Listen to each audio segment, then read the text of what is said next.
ना इधर ना उधर, सीधे मुद्दे पर नजर। और क्या है आज की खबर, आप देखना शुरू कर चुके हैं न्यूज़ 18 पुनीत के साथ। बीते कुछ वक्त में दुनिया में वर्ल्ड ऑर्डर जो है वो बड़ा तेज़ी से चेंज हुआ है और जियो पॉलिटिक्स में इतने बदलाव, इतने उछाल और इतने ढलान देखने को मिले हैं कि कब क्या हो जाए, कौन किसके साथ कब खड़ा हो और कौन किसको साथ छोड़कर अलग थलग नजर आए, ये चीज़ें अभी अंदाज़ा लगाना भी मुश्किल हो रही हैं। लेकिन चीज़ें बदल रही हैं, बहुत तेज़ी से बदल रही हैं, ख़ास तौर पर तब जब डोनाल्ड ट्रंप अमेरिका में सत्ता में आए हैं उसके बाद से। लेकिन फ़िलहाल आज हम बात करने वाले हैं गाज़ा की, गाज़ा में इजराइल की तरफ से चलाए जा रहे ऑपरेशन की। और इस ऑपरेशन के मद्देनज़र जो प्रेशर बिल्डअप किया जा रहा है यूरोप की तरफ से, तमाम दूसरे मुल्कों की तरफ से, करीब 80 मुल्क ऐसे हैं जो इजराइल के ऊपर प्रेशर क्रिएट करने की कोशिश कर रहे हैं। लेकिन फिर भी इजराइल अपना ऑपरेशन छेड़े हुए है गाज़ा में। इसी को लेकर बात करने वाले हैं। मेरे साथ मेरे वरिष्ठ सहयोगी अंकुर जी मौजूद हैं, सीधे उनके पास चलते हैं। सर, ये गाज़ा में जो अभी चीज़ें चल रही हैं, इजराइल ऑपरेशन की बात कर रहा है और कोशिश ये है इजराइल की कि पूरे गाज़ा को वो कैप्चर कर ले। लेकिन अब प्रेशर बिल्डअप होने लगा है कि इजराइल जो वॉर छिड़े हुए गाज़ा में उसको हर हाल में उसे ख़त्म करना होगा। क्या नेतन्याहू ऐसा करने वाले हैं? काफ़ी सरप्राइजिंग पोजीशन है। अगर आप ये सवाल 6 महीने मेरे से पहले पूछते तो उसका जवाब ये था कि ऐसा पॉसिबल नहीं है। यानी कि इजराइल के पास एक फ्री हैंड था और अब ये फ्री हैंड नहीं है। और ये क्यों हुआ? ये डायनामिक्स चेंज हुई है पिछले 1-1.5 महीने में। और ये डायनामिक्स तब से चेंज हुई है जब अमेरिका के राष्ट्रपति ने सीरिया के जो राष्ट्रपति हैं, जो कभी अलकायदा के टेररिस्ट थे, उनके साथ हाथ मिलाया। अच्छा, इसकी पूरा मतलब समझिए, इसका एक्सप्लेनेशन हम बता देते हैं कि इजराइल के खिलाफ क्यों है अब ब्रिटेन और जर्मनी। जो आपने बताया उसकी वजह है कि एक यूरोप में एक लार्ज पॉपुलेशन है मुस्लिम की, जो अब दबाव डालने की पोजीशन में है इन दोनों सरकारों पे। साथ ही फ्रांस में भी एक बड़ा तबका अल्जीरियाई मुस्लिमों का है और बाकी और 7 से 8% है, उनका भी दबाव आ रहा है वहाँ की सरकारों पे। आपको मालूम होगा कि जो लिबरल गवर्नमेंट्स होती हैं उनमें कहीं ना कहीं मुस्लिम्स का सपोर्ट होता है। तो अब वो सब उन जो सरकारें हैं, जो लिबरल गवर्नमेंट्स आई हैं, जर्मनी में अभी बड़ी मुश्किल से बची हैं वरना वहाँ राइट विंग आ रही थी, और फ्रांस में ऑलरेडी एक लिबरल सोशलिस्ट गवर्नमेंट है, और ब्रिटेन में लिबरल पार्टी जीती है। तो अब वहाँ पे दबाव है वहाँ की लोकल पॉपुलेशन का कि गाज़ा में अब जो ये 2 साल की जो लड़ाई छिड़ी है इसको ख़त्म किया जाए। इजराइल इसके पक्ष में नहीं है। इजराइल का कहना ये है कि मेरी पहली प्रायोरिटी है जो बंधक हैं, जो होस्टेजेस हैं, उनको छुड़वाना। अब ये हो पाएगा नहीं हो पाएगा, ये बड़ा सवाल है। लेकिन एक चीज़ और है कि इस जो सिनेरियो बन रहा है, नेतन्याहू के ऊपर प्रेशर तो यूरोप तो क्रिएट कर ही रहा है, दूसरे मुस्लिम मुल्क भी क्रिएट करने की कोशिश करें इनडायरेक्ट। अभी हाल ही में ट्रंप आए मिडिल ईस्ट में, उन्होंने दौरा किया, लेकिन इजराइल को अलग रखा। उसका पॉइंट क्या है? उसका पॉइंट ये है कि देखिए, ट्रंप ने डील की वहाँ पे सऊदी अरब के साथ, कतर के साथ। तो अब डील का कहीं ना कहीं तो आपको भी तो 2 बात माननी पड़ेगी। वो भी तो आपको कहेंगे यार इजराइल को थोड़ा ठंडा करो। आपने प्लेन लिया हमसे, जेट लिया इतना महंगा, तो वो कहेंगे भैया हथियार भी बेचेंगे। तो आप भी कहोगे यार थोड़ा सा हमारी बात भी तो सुनो, ठंडा करो। तो ये दबाव वहाँ से भी है। दूसरा दबाव जो मैंने बताया कि जो इंटरनल पॉलिटिक्स है यूरोप की, वो काफ़ी कॉम्प्लेक्स है। वो इन द सेंस कि ज़्यादातर लिबरल गवर्नमेंट है, लेफ्ट लीनियंट है, वहाँ पर मुस्लिम्स उनको एक मुश्त वोट देते हैं। तो अब उनका भी दबाव कहीं ना कहीं आने लगा, यार 2 साल से लड़ाई चल रही है, अब इसे बंद करना चाहिए, क्योंकि लोग मारे जा रहे हैं, जो है भी इनोसेंट लोग भी मारे जा रहे हैं। ये बात अलग है कि हमास के अंडर में जो होस्टेजेस है इजरायली, जो अभी भी बंधक है, वो अभी तक छुड़ाए नहीं जा सके। ये भी एक सच्चाई है। लेकिन एक प्रेशर और हो रहा है अमेरिका में इजरायलियों के ऊपर अटैक। हाँ, वो एक इंसिडेंट हुई, अनफॉर्चुनेटली उसमें ये सवाल उठने लगा था कि क्या वो मुस्लिम है, बट वो क्रिश्चियन निकला, और जो मारे गए वो भी क्रिश्चियन थे दोनों, वो जीव्स नहीं थे। तो लेकिन वो जो जिसने ये अटैक किया, जो आरोपी है, वो भी एक लिबरल या लेफ्ट लिबरल मतलब पॉलिटिक्स को मतलब सपोर्टर था। तो उसको लगा ये आवाज़ कहीं ना कहीं है समाज में उठ रही है कि भाई ये अब जो है मामला लड़ाई से ज़्यादा लंबा खिंच गया है और इसमें एक तरह से जो आम लोग हैं वो मारे जा रहे हैं, तो ये उसका रिएक्शन है। मतलब ये जो यूरोप में जो भी चीज़ें हो रही है, लेकिन जो हमला हुआ उसकी मैं भी कड़ी निंदा करता हूँ, क्योंकि हिंसा का अधिकार किसी को नहीं है। तो पॉइंट ये है कि अब पोजीशन ये है कि अब इज़राइल थोड़ा सा अलग थलग पड़ता हुआ दिख रहा है। और एक चीज़ और है कि इज़राइल और अमेरिका ये लोग कहते हैं कि वो एक ही थाली के चट्टे बट्टे हैं। इज़राइल अमेरिका दोनों कितना एक दूसरे को सपोर्ट करते हैं ये पूरी दुनिया को मालूम है। लेकिन इन दिनों बात ये चल रही है कि इज़राइल को ऐसा लग रहा है कि आप अपने दोस्तों को करीब रखते हैं लेकिन दुश्मनों को और ज़्यादा करीब रखते हैं। एक प्रकार से ये शिकायती लहजे में अमेरिका की तरफ इज़राइल देख रहा है। देखिए, ट्रम्प एडमिनिस्ट्रेशन की आप बात कर रहे हैं, जो आपने ये अभी एक लाइन दोहराई कि जब ट्रम्प सीरिया के राष्ट्रपति से मिले तो इज़राइल को बिल्कुल पसंद नहीं आया। सीरिया को जब लिबरेट कराया गया बशर अल असद से, उसमें तुर्की का इन्वॉल्वमेंट था, तो इज़राइल तुर्की से भी खुश नहीं। तो ये जो अमेरिका, तुर्की और कतर, सऊदी अरब का भी कहीं ना कहीं सपोर्ट है, यूएई का भी सपोर्ट है, जो पूरा उन्होंने रिजीम चेंज किया है सीरिया में, वो इज़राइल उसमें कॉन्फिडेंस में नहीं लिया। अच्छा, और ईरान से भी आप बातचीत, भले ही ईरान मना कर रहा है लेकिन ट्रम्प तो ये बार बार कह रहे हैं ना कि हम तो ईरान से भी डील कर लेंगे। हाँ बिल्कुल, वो बातचीत की बात कर रहे हैं। इजराइल का कहना ये है कि बातचीत नहीं, सीधी लड़ाई।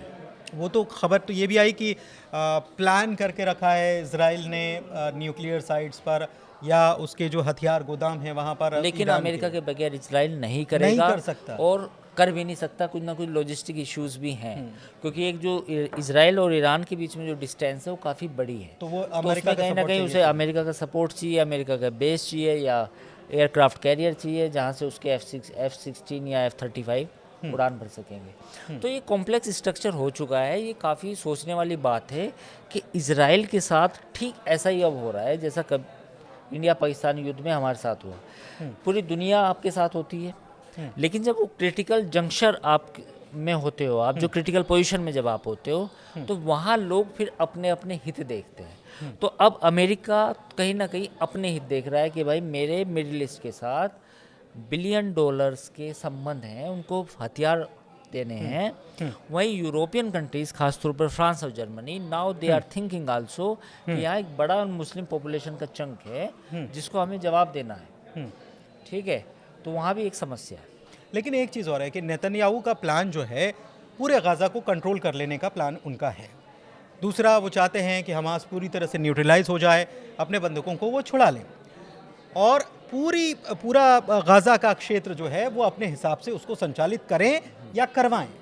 अमेरिका भी तो यही चाहता है, अमेरिका का भी, डोनाल्ड ट्रंप का भी तो यही प्लान था। लेकिन इस मामले में क्या फिर भी इजराइल या नेतन्याहू अकेले पड़ गए हैं इस ऑपरेशन को चलाने में? नहीं, इसमें हाँ, नेतन्याहू तो अकेले पड़ते हुए दिख रहे हैं। लास्ट मोमेंट पे डीप स्टेट अमेरिका का उन्हें रेस्क्यू कर ले, बाद में कुछ डील बने, जो एक तरह से मैं डीप स्टेट की बात कर रहा हूँ अमेरिका की, अमेरिका का डीप स्टेट बाद में रेस्क्यू करेंगे। वही हैं, हाँ, वो जो सोचते हैं कि नहीं यार, एटलीस्ट दैट इजराइल अमेरिका का अलाई है, नॉट पार्टनर, यानी कि गहरा दोस्त है। तो बाद में कुछ चीज़ें चेंज हो वो एक अलग हो सकता है, लेकिन अभी कहीं ना कहीं नी जर्क रिएक्शन तो दिख रहे हैं। नी जर्क रिएक्शन से मेरा मतलब ये है कि अब ये दिख रहा है कि भाई अब अमेरिका भी थोड़ा सा थकता नज़र आ रहा है कि बंधक नहीं छुड़ाए गए, आम लोग मर रहे हैं, 5 ट्रक भेजे गए या 10 ट्रक भेजे गए वहाँ से गाज़ा में, 5 है ना, उससे कुछ होने वाला नहीं है।